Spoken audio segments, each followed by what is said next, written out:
जय मसीह की मेरे प्रिय भाई और बहनों, प्रभु ने आपको एक और दिन आपको दिया है ताकि हम उसके इच्छा के अनुसार चले, ताकि हम हमारे जो राह, जो हमारे सब्जेक्ट है स्वर्ग की ओर की जो राह है, उसमें हम सही ढंग से पहुंच पाए।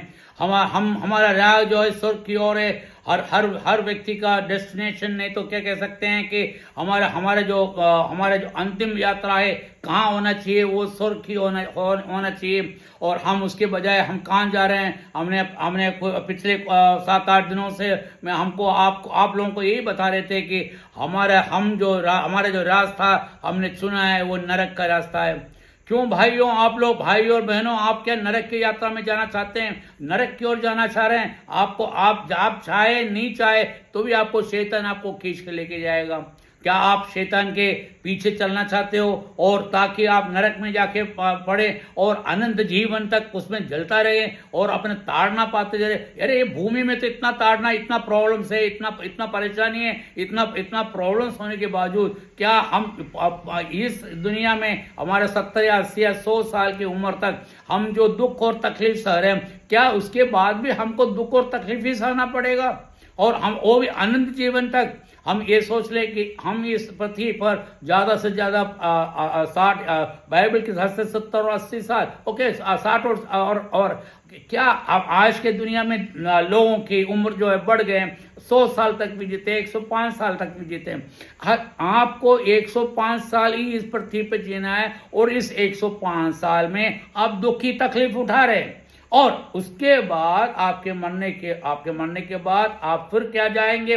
आपका जो फिर से जो पुनरुत्थान होगा या आप जो जी उठेंगे, और उस टाइम क्या होगा?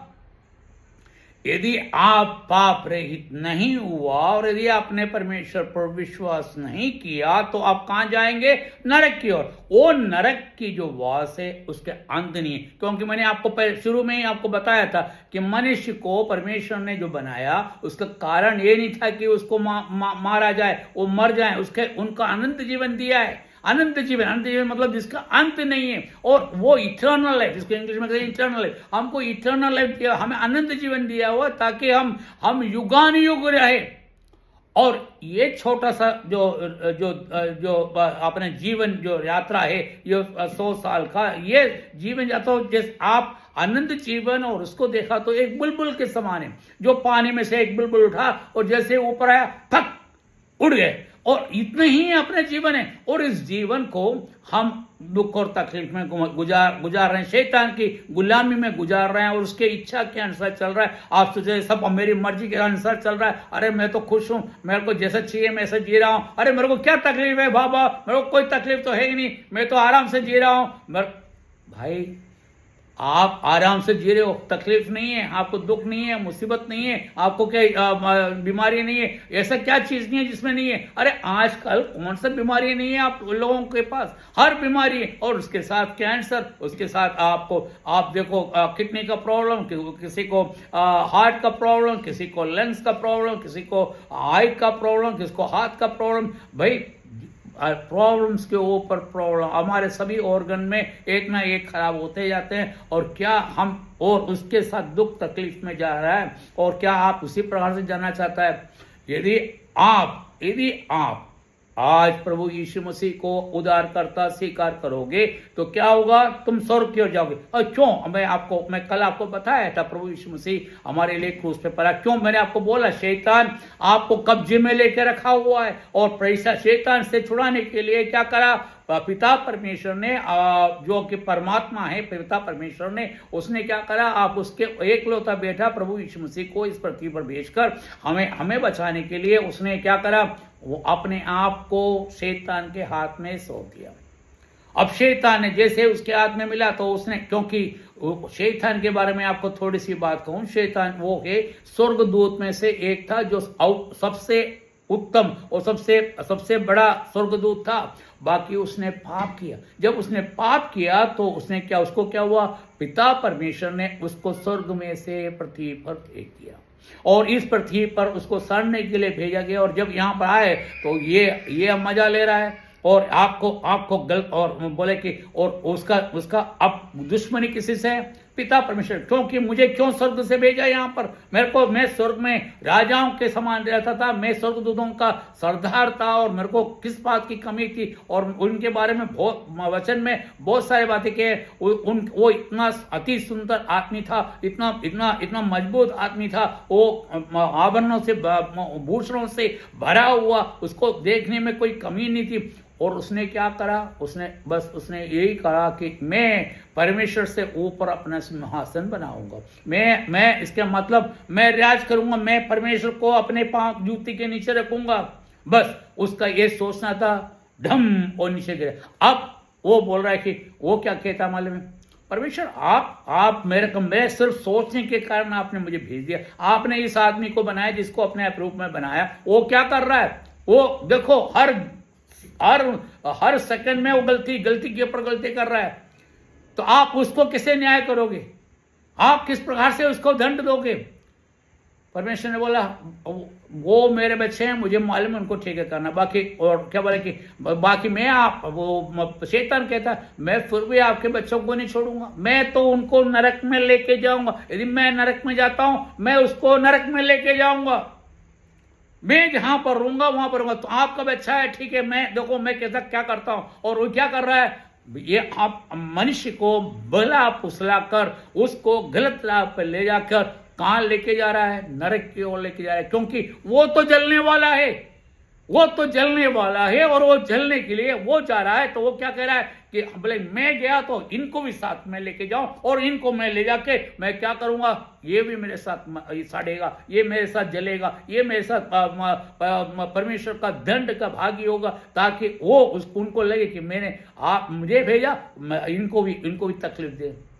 परमेश्वर ने बोला कि मैं उसके लिए परमेश्वर और शैतान का बातचीत हुआ। मैंने आपको बोला क्या बोला कि मेरे को मेरे बच्चे से बोला कि आप मेरे को उसके जहां पर आप अपना एकलौता पुत्र देंगे तो हम आपको देंगे। तो बोले ठीक है। तो उन्होंने क्या करा, पिता परमेश्वर ने अपने एकलौता पुत्र, अपना प्यारा बेटा, सबसे सुंदर बेटा, अपने जो गोदी में बैठा हुआ, जो परमेश्वर के समान था, और ये कहते हैं कि त्रिएक परमेश्वर में, त्रायून गॉड में वो दूसरा स्थान का था। उस पुत्र को क्या करा, पृथ्वी पर भेजा, और पृथ्वी पर आकर उन्होंने क्या करा, 30 साल जीवन बिताया, कोई भी पाप नहीं किया, उसके जीवन में कोई पाप नहीं है करके परमेश्वर के वचन में साफ लिखा गया, उसने कोई भी पाप नहीं किया 30 साल। उसके बाद 30 साल से 3.5 साल तक उसने क्या करा, उसने प्रभु का काम करा, उसने प्रचार किया, अद्भुत काम किए और सब कुछ किए। उस 3.5 साल में भी उसके पास उससे कोई गुनाह भी नहीं हुआ, क्योंकि वो परमेश्वर था, वो गुनाह कर ही नहीं सकता है। बाकी वो मनुष्य बन के आया, मनुष्य बन के आने के कारण गुनाह करने का स्वभाव आने का संभव है, बाकी ऐसा नहीं हुआ, क्योंकि वो परमेश्वर था, वो परमेश्वर के हिसाब से और वो खरा उतरा, उसमें कोई भी दोष नहीं था, कोई भी गलती नहीं थी। उन्होंने क्या करा, बिना गलती हुए उस परमेश्वर को क्रूस पे चढ़ाने के लिए शैतान ने मांग किया। और उस प्रकार से क्या हुआ, क्योंकि ये पिता परमेश्वर का बनाया हुआ नियम था, उन्होंने अपने बेटे को दिया, और उसने क्या करा, और उस परमेश्वर के पुत्र को उन्होंने क्रूस पे चढ़ाने के लिए ले गए। और जब उसको पकड़ा गया, उसको उनके 3.5 साल के जीवन में उन्होंने इतना कोशिश करा कि इसमें कोई गलती पाया जाए ताकि हम इसको दंड दें, और उसके बावजूद भी इसको दंड देने के लिए कोई भी ऐसा गलती नहीं मिला। और इसलिए जो उस टाइम का पिलातुस मतलब वहां के उस टाइम का गवर्नर, या ये कह सकते हैं वहां उस टाइम का न्यायाधीश, वो जो सबसे जो पावरफुल था, वो उसके पास लेके गए, बोले कि क्योंकि रोमा गवर्नमेंट के हिसाब से यदि मृत्यु का दंड देना है तो सिर्फ न्यायाधीश ही दे सकते हैं, यहूदी लोग उसको दंड नहीं दे सकते। तो इसलिए उसको क्या करा, पिलातुस मतलब रोमन गवर्नमेंट के पास, रोमन न्यायाधीश के पास, रोमन राजा के पास लेके बोले कि ये इसको उनके सामने करा। बोले क्या बात है, वो हमारे धर्म के खिलाफ बात कर, भाई हम उसके लिए हम दंड नहीं दे सकते। और उनके कोई भी गुनाह उनको दिखा नहीं पाए, हर तरह से पूछताछ किया। तो उसने बोला साहब मैं इसमें कोई गुनाह ही नहीं देख रहा हूँ, मैं इसको मृत्यु दंड नहीं दे सकता हूँ। वो उन्होंने चिल्लाना स्टार्ट कर दिया, हमें इसको मारना है, इसको क्रूस पे चढ़ाओ, इसको क्रूस पे चढ़ाओ, इसको क्रूस पे चढ़ाओ। उसने बोला, मैं फिर से दोबारा, फिर उसने कहा मैंने इसमें कोई दंड नहीं। और प्रभु यीशु मसीह पूछा, अरे तुमको भाई तुम कौन हो? हाँ भाई, है कौन है, क्या प्रॉब्लम है, तुम इस यहाँ पर काय के लिए आए, तुम कौन है? ये कह रहे तुम राजा है। बोले हाँ मैं राजा बन के आया हूँ। बाकी इन्होंने मुझे दुत्कार दिया, मुझे मेरे को राज सिंहासन नहीं दिया, बाकी मेरे को क्रूस का मृत्यु दे रहे हैं। वो मुझे मारने के लिए तैयार है, क्योंकि मैं उनके लिए अच्छाई किया, उनको बचाने के लिए आया, उनको छुड़ाने के लिए आया। वो उनको उनसे बर्दाश्त नहीं हो रहा है, और वो क्या कर रहा है, शैतान के द्वारा ये मेरे को मृत्यु दंड देना चाहते हैं। और बोले कि और उन्होंने एक बोला, तो पिलातुस बोला, तुमको मालूम है मेरे में ये शक्ति है कि मैं तुमको मृत्यु दंड भी दे सकता हूं, मैं छुड़ा भी सकता हूं। तो परमेश्वर पुत्र ने क्या, यदि ऊपर से आपको आज्ञा नहीं आया तो क्या होगा, आप कोई भी कुछ भी मुझे कर नहीं सकते हैं, क्योंकि ऊपर से आया हुआ है। परमेश्वर ने ये आपको अनुमति दिया है। क्या अनुमति दिया है? कि इसके पुत्र को मृत्यु दंड दिया जाए या क्रूस की मरण दिया जाए। और उसके 3 बार ऐसे ही पिलातुस ने बोला इसमें कोई गलती नहीं। उसके बावजूद उसने क्या करा, पिलातुस ने प्रभु यीशु मसीह को उसको कोड़ों से मरवाया, उसको इस प्रकार से मारा। उस टाइम के गवर्नमेंट के पास इस प्रकार के कोड़े होते थे, कोड़े मतलब बेल्ट जैसे, उसके अंदर क्या रहते थे, उसके अंदर लोहे के कीले जो इस प्रकार से मतलब क्या कहते हैं, यू शेप में एक कोड़े होते हैं, या मछली के कांटे जैसे होते हैं, और उसको इस प्रकार से होते हैं कि उसको यदि आपके शरीर पर लगे तो वहां जहां पर लगा वहां का उसको यदि खींचा जाए तो वो मांस के लोथड़े को बाहर खींच के फेंक देता है। उसको यही नहीं, एक 2 टाइप के थे, एक लोहे का और दूसरा हड्डियों का वो और उसको उसके फीट को पूरे छील ही नहीं दिया, मांस को उखाड़ के फेंक दिए। उसमें से लोहों की तारा भरते जा रहे और उसके बाद भी वो अपने मुंह नहीं खोला। वो हमारे लिए अपना दंड सा, उसने एक शब्द नहीं कहा। उसके बाद उसके सिर पे कांटों का ताज लगा दिया, और वो भी कांटों का ताज, और उसको लगा के सिर पे रखकर उसके ऊपर मार के हथौड़ी मार के उसको सिर पे उतार दिया, और उसको इस प्रकार से दंड दिया कि आप उसका बखान नहीं कर सकते हैं। और उसके बाद क्या हुआ, उसके बाद भी वो खत्म नहीं हुआ, और उसके बाद उसको क्या किया, उसको क्रूस पे ले गया और 2 छोरों के बीच में उसको बीच में क्रूस पे टांगा, क्योंकि ये दिखाने के लिए ये भी एक चोर है, ये भी एक गुलाम है, ये भी एक दुष्ट है, ये भी एक दुष्ट मनुष्य है। एक प्रूव करने के लिए 2 चोरों के बीच में उसको क्या करा, उसको टांग दिया।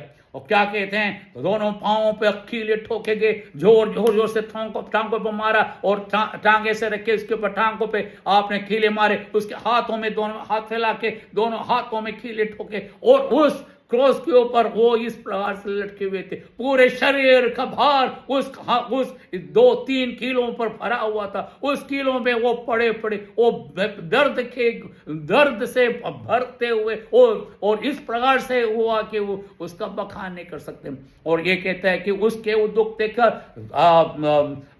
सूर्य अपना चेहरा छिपा दिया, पूरे दुनिया में अंधेरा से फैल गया। 3.5 घंटे उसमें अंधेरा से अंधेरा, और वहां पर कोई कुछ भी दिखने लायक नहीं, सब कुछ बंद हो गए। और उस टाइम हमारा परमेश्वर नरक की यात्रा कर रहे थे। वो हमारे लिए, हमको बचाने के लिए, हमें छुड़ाने के लिए, हमें उद्धार देने के लिए, हमें स्वर्ग ले जाने के लिए, हमें उनके बेटे बनाने के लिए, हम उनके प्रिय पुत्र बनने के लिए, हमें शैतान के हाथ से छुड़ाने के लिए, हमें नरक से छुड़ाने के लिए, हमें जिंदा रखने के लिए, हमें युगाने और प्रभु के सिंहासन पर बिठाने के लिए, हमें राजा और पुरोहित बनाने के लिए वो हमारे दुख को सहा और वो क्रूस पर मारा गया।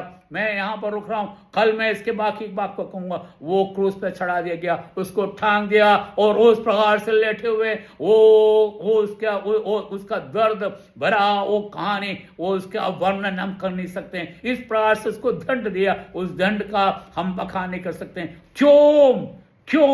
क्यों मेरे और आपके पाप के लिए, मेरी और आपके पाप के लिए उसको क्रूस पर टांगा गया। और किसी के पाप के लिए नहीं है, मेरी और आपके पापों के लिए। आपने जो गुनाह किया, मैंने जो गुनाह किया, और सभी लोग जो गुनाह किया, उन सब पापों के लिए उसको क्रूस पर टांगा गया।